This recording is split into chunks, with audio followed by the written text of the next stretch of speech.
Sfinte de Domnul. Cum am zis, Alin, pentru mine astăzi este prima dată la Bun și e o mare emoțiune, dar și o mare oportunitate care Domnul mi-a dat mie azi. Și îi mulțumesc pentru această zi. Mulțumesc, Dan, că sunt în acest loc și am oportunitatea să predic din cuvântul Domnului și îi mulțumesc Domnului că mi-a dat această oportunitate. Voi credeți că Domnul este aici cu noi azi? Amin. Amin. Am vorbit despre oportunitate și asta este tematica pe care am ales-o ca să predic din această seară. Acum, ce este oportunitate? Nu există o definiție clară, scrisă undeva, care spune ce este o oportunitate. Dar oportunitatea în sine este o idee pe care o putem găsi scrisă în Biblie. Și prin care acum vă rog să deschideți Biblia la Luca, capitolul 18, de la versetul 18 până la versetul 30.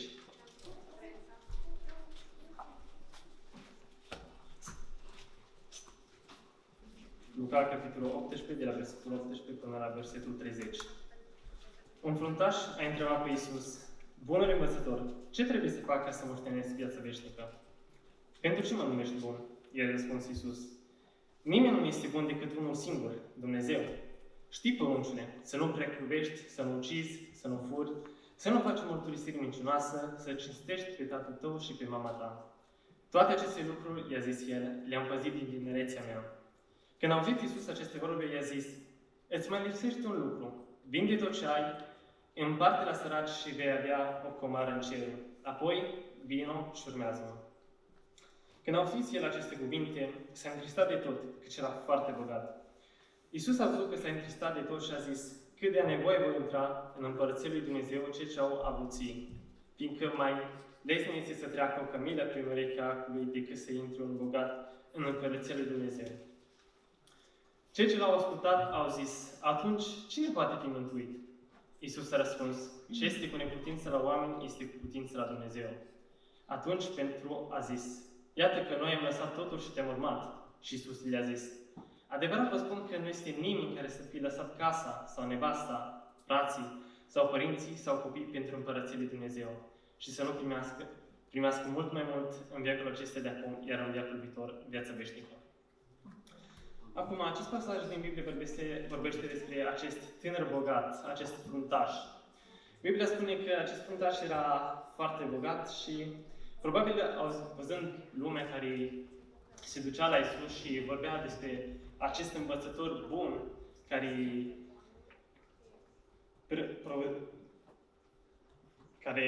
vorbea despre cuvântul lui Dumnezeu și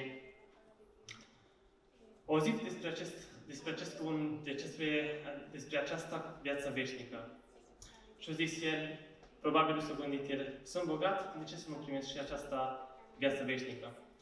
Și s-a dus la Iisus și a cerut: Bunule învățător, cum pot să moștenesc eu această viață veșnică? Și Iisus aici răspunde și zice: vinde tot ce ai, de la săraci și urmează-mă. Acum, ce a făcut aici Iisus? I-a răspuns la acest fruntaș, i-a dat un răspuns la acest tânăr. Dar în același moment i-a dat și oportunitate. Oportunitatea de a-L urma pe Iisus, de a primi această viață veșnică pe care acest tânăr a cerut-o. Dar acum este alegerea lui acest tânăr bogat. El trebuie să facă alegerea ca să-L urmeze pe Iisus. Dumnezeu nu ne obligă să facem alegeri. Nu ne constrânge să luăm decizie. El ne-a dat libertatea și El încă ne dă libertatea de a alege dacă vrem să acceptăm, da sau nu. Ultima decizie este a noastră. Noi vom da răspunsuri despre alegerile noastre. Nu putem să ne ducem acolo în fața Domnului, cum să stăm în fața Domnului. Nu, Doamne, dar Tu mi-ai constrâns să fac acest lucru. Domnul să zică: nu. Această decizie ai luat-o Tu. Ai făcut-o Tu cu mâna Ta. Și, deci, ce este oportunitate văzând? Care este de această oportunitate? Oportunitatea este când Domnul se prezintă în fața ta cu o alegere. o alegere care tu trebuie să faci.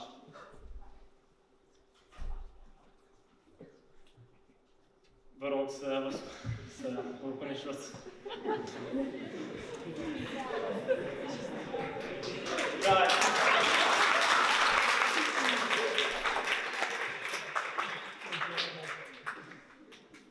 Mereu ok și dacă stați sus în picioare.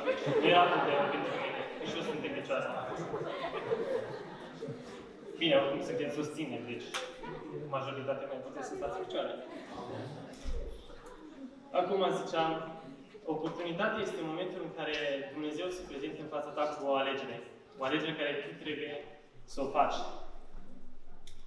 Și cum se prezintă o oportunitate? Oportunitatea se poate prezenta în două feluri, în două modalități. Prima este prin cerere. Așa cum a făcut acest tânăr bogat, s-a dus la Iisus și i-a cerut ca să capete această viață veșnică. Iisus aici nu i-a dat imediat viața veșnică, ci i-a dat oportunitatea ca el să primească această viață veșnică. I-a dat oportunitatea în sine să aleagă dacă el chiar vrea viața veșnică. Dar fac o întrebare. Dacă noi ne rugăm pentru să fim mai răbdători, credeți că Domnul vine la noi și ne dă răbdare? Sau ne dă oportunitatea să fim mai răbdători? Dacă noi ne ducem la Domnul și zicem, Doamne, fă-mă mai curajos, credeți că Domnul vine la tine și, puf, gata, ești curajos? Sau îți dă oportunitatea de a demonstra cât de curajos ești? Dacă tu te rogi pentru familia ta să fii mai unită și să fii fericită, credeți că Domnul vine la tine, bate la ușă și îți dă sentimente fericite și de unitate? Sau îți dă oportunitatea ca tu și familia ta să vă iubiți unii pe alții și să fiți mai uniți? Și acesta este primul mod în care o oportunitate se prezintă în fața ta. Și a doilea fel în care o oportunitate se poate prezenta în fața ta este în mod neașteptat. De ce zic neașteptat? Că această oportunitate care ți se prezintă este o oportunitate pe care tu nu ai cerut-o. Această oportunitate, Dumnezeu pregătită pentru tine în momentul în care tu te-ai născut. Fiecare dintre noi suntem diferiți. Fiecare dintre noi Dumnezeu ne-a pus la o slujbă. Fiecare dintre noi are niște daruri diferite de noi altora. Și Dumnezeu ne-a pregătit pentru noi un parcurs, o oportunitate specială și exclusivă pentru noi. Și cum apare această oportunitate? În momentul în care noi ajungem la un anumit nivel fizic, în sens la o certă maturitate, la un anumit nivel emotiv, psihic, în care înțelegem ce este bine și ce este rău. Și la un determinat nivel în care noi am încheiat un legământ cu Dumnezeu, avem o relație, un legam cu Dumnezeu. Dumnezeu zice, ok, acum tu ești gata ca tu să faci alegerea aceasta, ca tu să urmezi și să faci parte din parcursul acesta pentru care eu l-am pregătit pentru tine sau nu. Țineți minte, Dumnezeu nu ne obligă niciodată. El ne dă alegerea ca noi să decidem pentru noi însuși. Decizia care noi o luăm, noi vom da răspundere de această decizie. Decizia pe care noi o facem ne va afecta numai pe noi, nu pe alții. Pe noi în primul rând. Și acum aș vrea să vorbesc un pic despre valoarea unei oportunitate. Poate nu înțelegem sau nu ne dăm seama cât de important este o oportunitate. Vedeți, o oportunitate în momentul când apare, se prezintă acum, în acest moment. Asta înseamnă că tu nu știi dacă această oportunitate ți se va prezenta în curând, mai în față, și nici nu te mai poți întoarce la ea înapoi ca să faci o altă alegere, să schimbi alegerea ta. De asta, în momentul în care o oportunitate ți se prezintă în fața ta, trebuie să fii pregătit. Ce vreau să zic? Pregătit. Hai să vă imaginați un scenariu. Hai să ne gândim că suntem toți, mergem la un restaurant, ok? Și este foarte multă lume care stă în așteptare acolo ca să intre înăuntru. Ajungem să intrăm la un restaurant și ne punem toți jos și așteptăm meniu. Vine ospătarul la noi și ne dă meniu și zice, pentru seara aceasta, acest meniu este exclusiv numai pentru seara aceasta. Puteți să alegeți ce vreți voi și e gratis. Nimeni zâmbește, wow. Ok. Și ospătarul zice, vă dau timp să alegeți și eu o să mă voi întoarce, o să mă duc la client și voi aveți tot timpul ca să alegeți. Și ospătarul pleacă de la noi și ne lasă meniu la noi. Ce facem noi când suntem la restaurantul, de obicei? Pierdem timpul, nu? Cine stă vorbește stânga, dreapta, cine stă, se uită un pic cum e restaurantul, cum lumea lucrează, care se uită în stânga la alți clienți și pierdem timpul și nu facem alegerea noastră. Și timpul trece. Și ospătarul vine la noi și zice, ați ales că trebuie să dau comanda. Și în momentul de față nimeni nu a ales. Și văzând în panică, în caosul ăla care se creie în momentul ăla, ospătarul își dă seama că niciunul dintre noi a ales și zice către noi, de-am dat timpul să alegeți, ați văzut câtă lume este afară și v-am zis că acest meniu este exclusiv pentru seara aceasta. V-am dat oportunitatea să alegeți tot ce vreți din acest meniu și v-am zis și că e gratis și ați pierdut timpul și n-ați făcut nicio alegere. Și ospătarul începe să zică, vă rog frumos să vă ridicați și să plecați de aici. Că probabil nu sunteți încă gata să faceți o alegere. Vedeți, ospătarul acesta este Dumnezeu și meniul pe care El ne dă este oportunitatea. Și de multe ori când vine oportunitatea, noi ce facem? Zicem, hai că fac după aia. Acum am ceva mai important de făcut și las timpul să trece. Timpul trece și Dumnezeu vine la tine și te întreabă, ai ales? Ca să știu ce să fac cu această oportunitate. De multe ori pierdem acest timp și pierdind timpul acesta, pierdem și oportunitatea pe care Dumnezeu ne dă. Ar fi lumea care aș da tot ca să primească oportunitatea pe care noi avem poate zi de zi. Și poate noi pierdem timpul și nu ne dăm seama cât de importantă aceasta este. Sau mai este și o altă versiune. Hai să zice că toți am făcut o alegere. Dar cum am făcut această alegere? Mai ales când ne ducem la un restaurant și vedem toți meniuri și suntem așa mai mulți, începem, dar tu ce iei? De la ne-ai mâncat din el? Cum e? O să știu.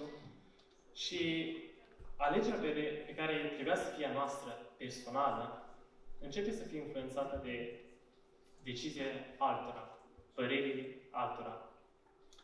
Și aceasta ce consistă? Ce consecințe are? Consecința este că în momentul în care tu faci această alegere, dar această alegere pe care tu o faci nu este chiar a ta, tu în momentul ăla ai pierdut oportunitatea de a face o alegere pentru tine însuși. Alegerea pe care tu ai făcut-o te va afecta pe tine.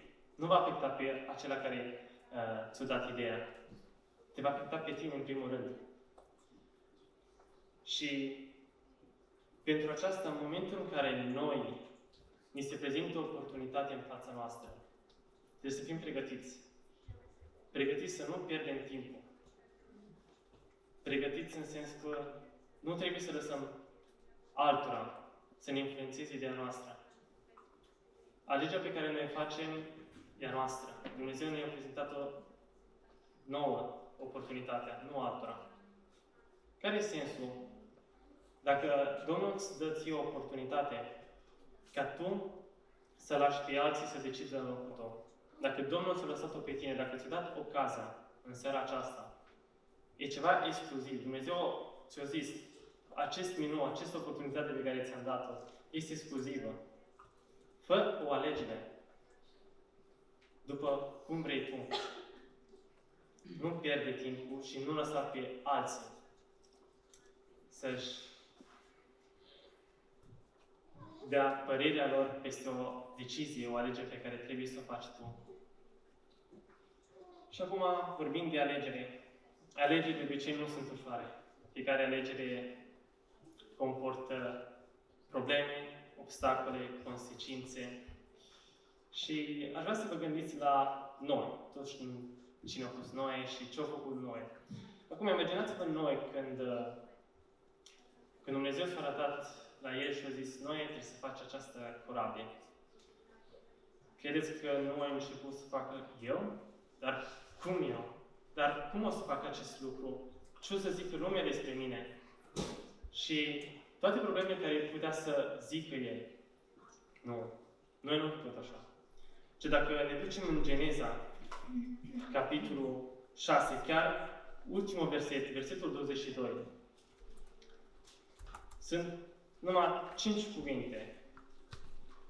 Noe, așa a și făcut. Noe. A făcut tot ce poruncise Dumnezeu.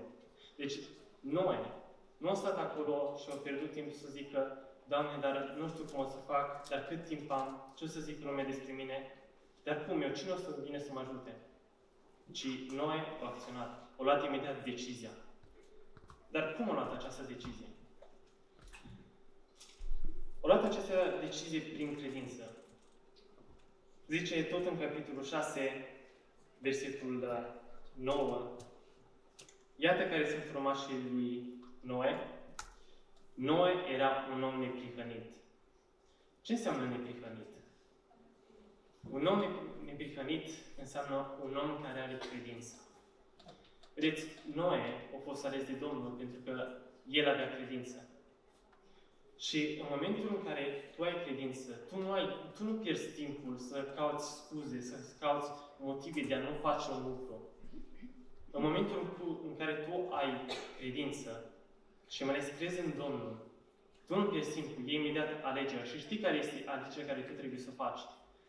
Pentru că în momentul în care tu ai credință, Dumnezeu îți dă înțelepciune și pricepere. Și aceasta te ajută foarte mult. Acum, sunt alegerile noastre prin credință? Sunt alegerile noastre cu gândul la Domnul?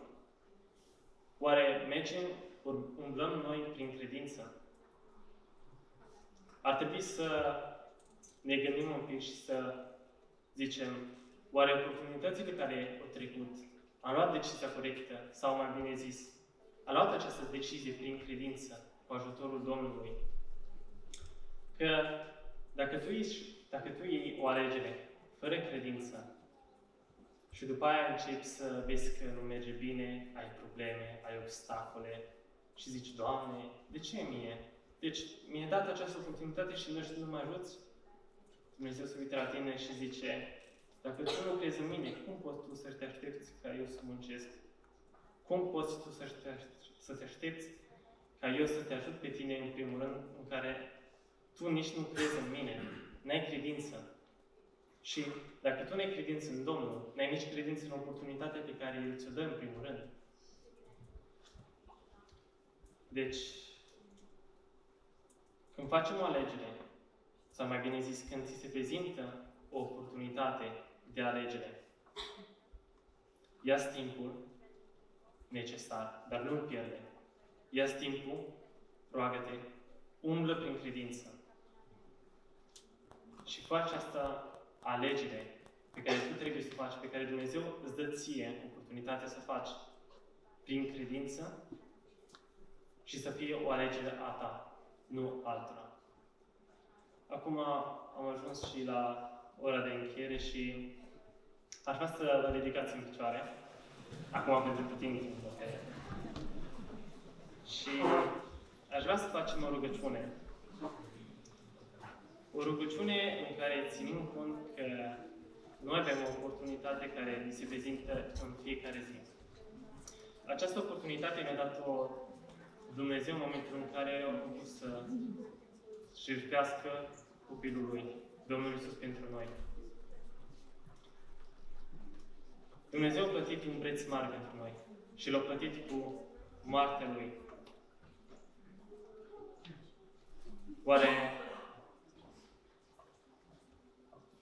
Oare n-am luat această decizie corectă?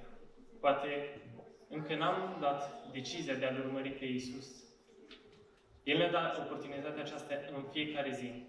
Și poate pierdem timpul și nu facem această alegere. N-am făcut încă această alegere. Și în seara aceasta vă rog să vă rugați și să faceți această alegere. Să faceți această alegere prin credință. Nu numai să fie o alegere și să zic gata, am ales. Să fie o alegere a voastră și să fie o alegere prin credință. Hai să mă rugăm.